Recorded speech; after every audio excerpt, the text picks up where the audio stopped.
Boa tarde a todos. Em virtude do isolamento social, estamos aqui gravando videoaulas para vocês na disciplina de Ciências Malfuncionais do Sistema Nervoso e Cardiorrespiratório. E como vocês já bem viram, demais sessões, unidade 1, e hoje nós vamos de fato finalizar a unidade 2 com as patologias que são acometidas no sistema nervoso, para que de fato a gente pudesse compreender tudo que há de errado no sistema nervoso, em especial central, e podemos falar também periférico. Precisamos compreender quais são as estruturas e as funções do sistema nervoso da melhor forma. Então existe aqui algumas das patologias que o nosso livro didático institucional nos traz para que nós possamos compreender isso da melhor forma. Então as patologias que nós vamos falar de uma forma breve são a meningite, acidente vascular encefálico, edema cerebral, traumatismo crânioencefálico, a doença de Alzheimer, a euforia e a poliomielite. Começando pela primeira patologia, nós vimos que o sistema nervoso central é protegido pelas membranas chamadas de meninges, que são três: a dura mater, aracnoide e pia mater, e essas meninges de alguma forma podem ser comprometidas. Então vamos ver o que significa, qual é a definição do nome dessa patologia chamada meningite. Então é uma doença, é uma infecção que é provocada quando uma bactéria ou vírus atinge as meninges, ou seja, então ela pode ser comprometida por vírus e bactéria. Então nós vamos falar de uma forma bem sucinta o que é qual é a meningite que é provocada por uma infecção por vírus. Então as meningites virais apresentam sintomas mais leves, parecido com uma gripe resfriada, ou seja, ela é mais branda. E as meningites bacterianas são as mais graves e precisam ser tratadas imediatamente. Acomete mais em crianças e idosos. Os agentes causadores da bacteriana são os meningococos e os pneumococos, e pode deixar sequelas irreversíveis. Então, as pessoas que de fato são comprometidas por essa infecção, que é a meningite, elas podem sofrer danos irreversíveis, como surdez, como sequela motora, dificuldade na fala e etc. Então aqui esse infográfico mostra muito bem claro os tipos, que vocês vão ver isso em aula da melhor forma possível, os tipos e a via de transmissão geralmente pelo ar, o contato, e os meios de prevenção que existe a vacina do tipo C. É uma forma com que a gente hoje existe as vacinas para que de fato a gente não fique exposto a esse tipo de problema. Já a outra patologia, que é o acidente vascular encefálico, conhecido comumente como derrame ou mesmo AVC, é uma lesão que afeta as artérias cerebrais. E lá no sistema nervoso central, ela é muito vascularizada e elas ficam mais propícias a esse tipo de lesão. As causas mais comuns do acidente vascular encefálico são infarto cerebral, que pode ser resultado com trombose, ou seja, uma obstrução de um vaso lá no sistema nervoso central, em especial o encéfalo. Embolia, também uma forma com que há algum tipo de sujeira na corrente sanguínea que pode possivelmente obstruir uma artéria. E a arteriosclerose, que está muito envolvida com as placas que ficam aderidas às artérias que fazem a irrigação do cérebro. Então existe um outro tipo de fato, hemorragia cerebral. As causas mais comuns é aneurisma, uma dilatação que os vasos podem sofrer e ficar vulneráveis a rupturas. A hipertensão arterial é outro tipo de condição que é muito comum na população, principalmente a população com idade mais avançada, fica vulnerável a ter a ruptura dos vasos pela hipertensão arterial. E esse tipo de problema pode deixar sequelas irreversíveis também, não só como sensitivas e motores. Isso vai depender muito do comprometimento da extensão da lesão no cérebro. Então aqui, como vocês podem ver, existem dois tipos de AVCs: o AVC isquêmico e o AVC hemorrágico. O AVC isquêmico, que nós estamos mostrando um cérebro onde faltou o suprimento sanguíneo de fato no cérebro. Aqui está um esqueminha bem legal, mostrando um vaso sanguíneo, um coágulo, onde a passagem do sangue deveria passar e não passa, ou seja, aquele tecido que deveria receber irrigação não está recebendo. Já o outro AVC hemorrágico de fato, que é uma incidência muito menor em relação ao isquêmico, que prevalece 80% no isquêmico e 20% no hemorrágico, há uma ruptura. E o sangue que sai de dentro do vaso para fora do vaso. Então você pode ver nesse cérebro que está aqui, está sendo comprometido por uma inundação de sangue, ou seja, uma artéria se rompeu e está de fato comprometendo o tecido cerebral. Uma outra condição de grande incidência que é cometida no sistema nervoso central é o traumatismo crânioencefálico. O que quer dizer isso? É quando ocorre uma força externa e causa um ferimento traumático no cérebro, podendo ser classificado de acordo com a sua severidade. Ou seja, a lesão ela pode ser pequena, mas ela também pode ter uma extensão grande.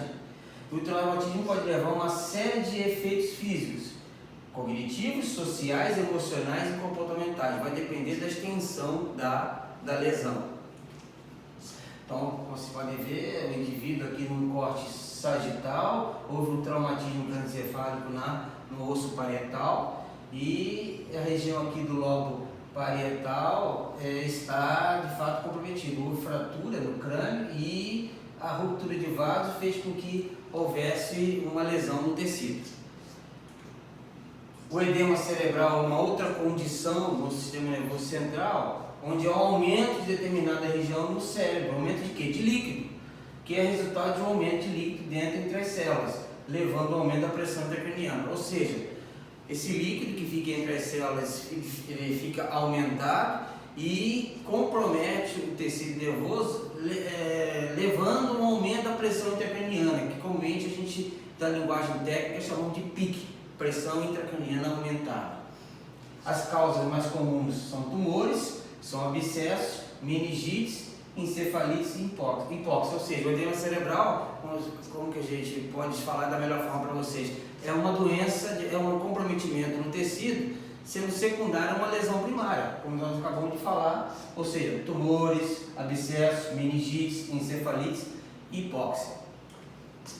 Então, como vocês podem ver, aqui o indivíduo no corte transversal, do lado direito, aqui um edema cerebral, e está empurrando o tecido do lado contralateral, ou seja, isso podemos chamar como se fosse uma herniação. Já nessa vista, na vista medial, no lobo frontal, tem um comprometimento aqui, onde está fazendo todo o comprometimento do lobo frontal e na região posterior, próximo do tronco encefálico, ou seja, está sofrendo uma herniação, alterando todas as funções do sistema nervoso central. A outra doença, que também está proposta no livro didático de vocês, é uma doença bastante conhecida, chamada doença de Alzheimer. O que significa a doença de Alzheimer? É uma patologia mais comum na demência, neurovegetativa e em pessoas mais idosas. Índice de prevalência em mulheres a partir de 65 anos de idade, risco de 12 a 19% das mulheres e de 6 a 10% dos homens. E essa doença neurovegetativa, ela tem formação de placas senis, que ocorrem em depósito de proteína, chamada de beta-amiloide, é o espaço entre os neurônios, ou seja, essa beta-amiloide, essa proteína não deixa fazer com que haja uma informação de um neurônio para o outro, e ela é progressiva e evolui em estágio, ou seja, o paciente, ela é uma doença que não tem cura, mas é uma patologia que de fato ela é progressiva e vai deixando sequelas irreversíveis. Segundo a literatura, mostra que a expectativa de vida desses indivíduos é de 6 a 10 anos. Como vocês podem ver, aqui existe um cérebro normal, tá? Numa vista lateral, aqui num corte frontal, e o indivíduo com Alzheimer, ou seja, onde toda a superfície do cérebro é cheia de sulcos e giros e há uma hipotrofia cerebral onde os sulcos ficam mais evidentes.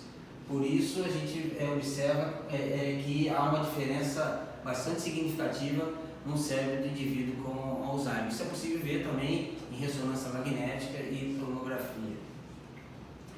Uma outra patologia que o livro nos traz para a gente estudar é a euforia, que é considerada como uma atitude, na maioria dos casos, ela é desproporcional ao acontecimento em que quase sempre sem nenhuma razão.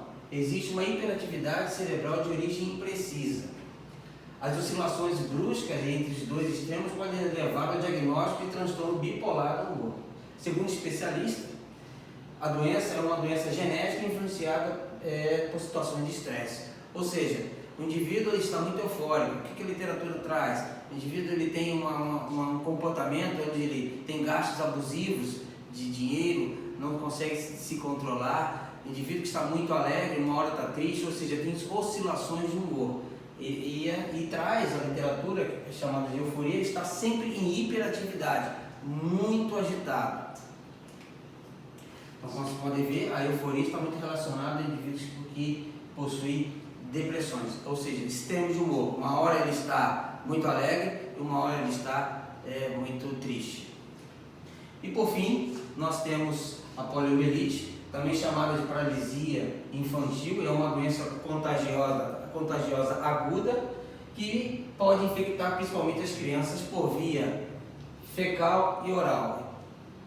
O vírus multiplica-se na garganta e no intestino, então é muito comum por vias respiratórias e intestinos, e pode chegar ao sistema nervoso através da corrente sanguínea, destruindo os neurônios motores, provocando paralisia flácida em membros inferiores. Então esse vírus ele pode se disseminar-se pela corrente sanguínea, provocando paralisia flácida dos membros inferiores, em especial no sistema nervoso que pega a parte motora. As principais complicações futuras, dependendo do avanço da patologia, pode atingir os músculos respiratórios e de deglutição. Ou seja, isso é um comprometimento maior da poliomielite. Existem duas vacinas como meio de prevenção da poliomielite, que é a VPO-Sabin ou vacina da gotinha, como todos conhecem, que tem campanha na rede social, de fato nas televisões, para que de fato a gente fique interagindo com essas vacinações para conter esse tipo de problema.